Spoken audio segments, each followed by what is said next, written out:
Entrepreneur Summit. Erin Levzow, who is the VP of Marketing Technology at Del Taco. Before coming to Del Taco, she was at Marcus Hotels, but also at Wingstop and Freebird's World Burritos. Please welcome back, Erin.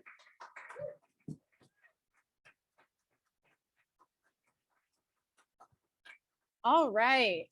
Hi, everyone. We need to move these back a little bit just so I have some room. I might move. All right. Good morning.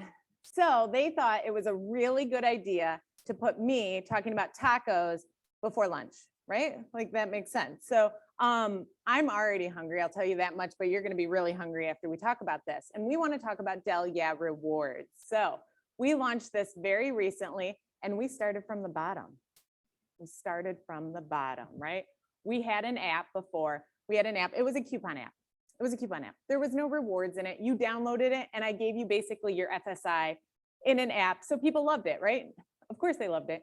You opened it, you were like, here, I need a free taco. And we cannibalized our own sales. It was super. It was awesome. People would be like, everybody's using it. Of course they are. It's free money. We gave it out. So we were like, we can't do that anymore. So what do? We had to do a competitive assessment. We had to look at what everybody else is doing. And you see a lot of brands up here, and this isn't all the ones we looked at. We looked at everything. Did they have a tutorial in their app? What were they doing? Why were they doing it? Did it cost them a lot of money? What was the perception of value to the customer versus what the real value is and all of that stuff, because we had to know what would work. And guess what? We're not reinventing the wheel here. We're starting from the bottom. So we started from the bottom. Now we're here. And there is no good presentation unless there's a Drake reference in it. So that's where we have it. And we rolled out Del Yeah Rewards. On 9/9, we did a soft launch, and it's more rewards. And it's not just points, it's tiers too, right? I spent 10 years working in Vegas. I worked really closely with reward programs. If you want to talk about great reward incentives to get people to gamble more and addiction and all that stuff that goes with it, which I love. I don't love addiction, but I do love gambling. We can talk about that all day long, right? We looked at Southwest. We looked at all of these guys and what motivates the consumer. And then we said, why aren't we doing that in the restaurant space? Why haven't we moved that over into QSR? And we said, it's not just good enough to say you get points, right? That doesn't drive anything. And in restaurants, we only care about average ticket and transaction growth. That's it. If someone's like, how do I make more money? Well, they need to spend more money when they come in, or they need to come in more often. And let's look at how we enable it. Then we had to say, what does our consumer want? Well, they like coffee. Nobody likes to pay for coffee. We know Panera. They were just talking about Panera did free coffee. We're doing free coffee. Your rewards app, you get free coffee every single day. Every single day, you can have free coffee at Del Taco. And it turns out people say it's like super underrated. They're like, I can't believe how good it is. And I'm like, really? But like, they like it. So that's good, right? I'll appreciate that about them. And then there's tiers, and we level them up through the tiers. We launched it nationally on 9/16. So really recently, I still have some PTSD. But we launched it nationally and it killed it. People loved it. They wrote about it, which was weird because I'm like, we're writing about taco loyalty. That's fantastic. I'll take it all day. And we had to look at like, how do we measure it? Everybody's like, how do you know if it's working? And they're like, how many downloads do you have? And like he just said, he goes, we all listen to the McDonald's earnings calls. And of course, in order to do what we do, we listen to everybody's earnings calls. And we know that they said, well, we have this many people, this many downloads. Well, that's not the only thing we look at. We need to look at emotional metrics. We need to look at actual metrics. We need to look at engagement in the app. How many people are coming back, active users, how many people are ordering, what that average ticket is.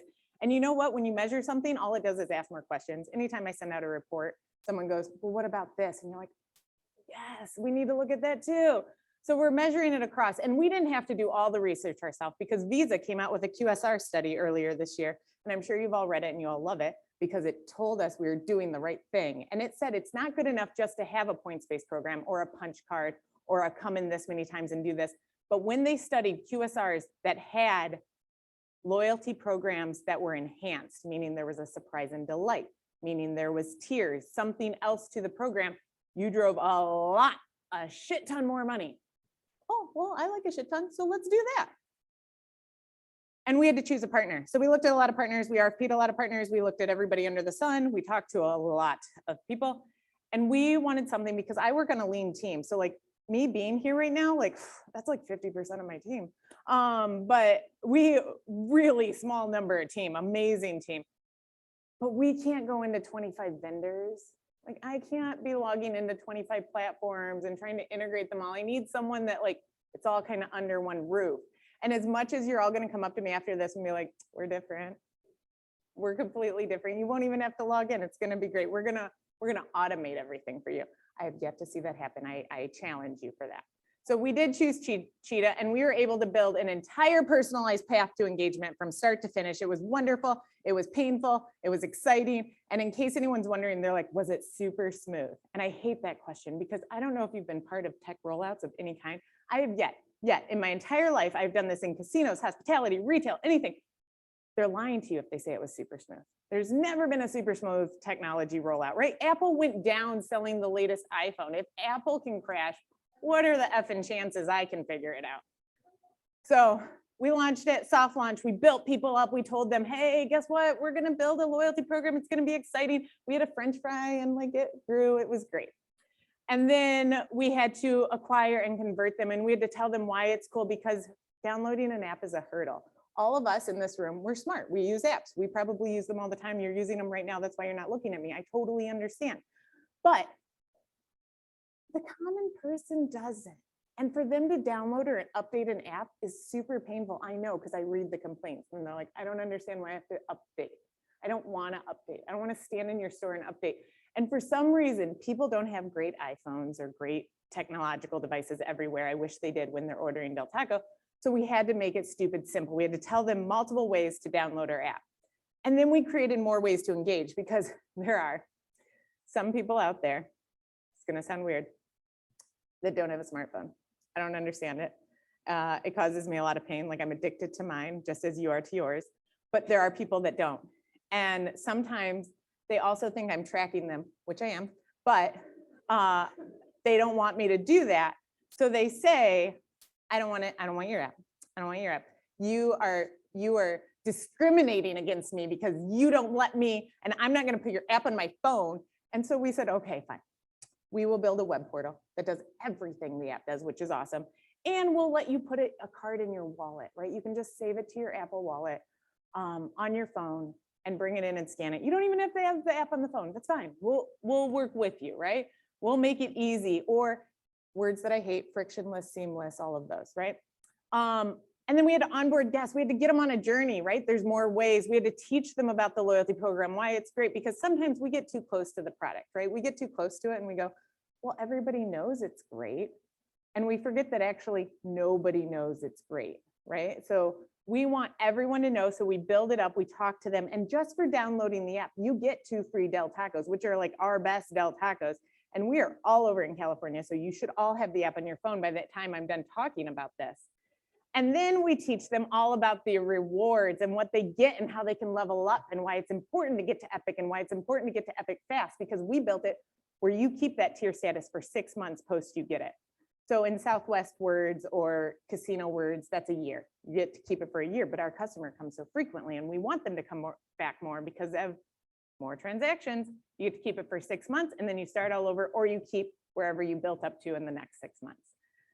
And then how those tiers look and what they look like. And it has to be fun. It has to show you that you're getting there, that you're growing, that you're almost there, and incentivize you to come back in.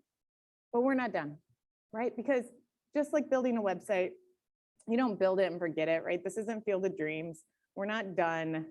We need to go into phase 2. That's the gamification. That's the building out the CRM and mining the CRM and understanding what we're doing with the consumer and engaging them, the surprise and delight, if you will.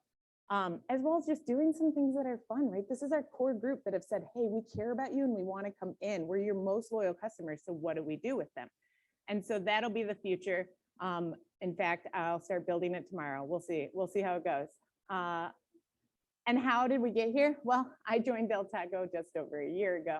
And I thought, I like pain. I want to build something really cool in under 9 months, just like giving birth, right? And we did it. We signed the contract and we are off to the races. And I had someone come up to me last week and they go, how did you do it? And I was like, I don't know, like it's all a blur, but we did it. We did it fast. We replatformed an email service provider, SMS. loyalty, CDP, CRM, all of that under one roof in less than 9 months, and it was insane. So with that, you don't have to trust me. You could trust Drake. He likes it. But you should download it for yourself and see what you think. Tell me what you think. And I'll see you at the bar later. You stay right there. Stay right there. There's got to be some questions. There's got to be some questions for you. I meant it when I said returning champion. Questions for Erin and how she put this together and what she's seeing from it.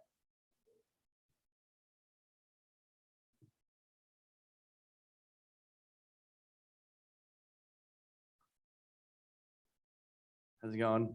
My name is Corey Brandel from Bustle Digital Group. Talk to you guys later about what that is, but what would you say was your strongest channel of getting new customers or downloading the app? Would you say branded content was valuable? I know you saw there was a couple areas where people were talking about it. So sorry, a little long question, but. Well, there were lots of different things, and I don't think there's no one silver bullet. And I always say if there's a silver bullet, then I wouldn't have a job. So it was lots of different levels. We definitely promoted, we did a lot of paid social, but that didn't even start until about a week after we launched, because God forbid that shit was gonna break. And I didn't wanna have a ton of paid media out behind it. It didn't break, well, a little. But so we launched the paid media a little later, but our biggest thing was our already loyal guests, right? All the people that said, hey, we wanna receive your emails. Those are the people that we were able to transition over first. But what was surprising is the percentage of new people that weren't in our current database through the paid media efforts, through the organic hearing about it, and everybody likes something for free. So that helped too.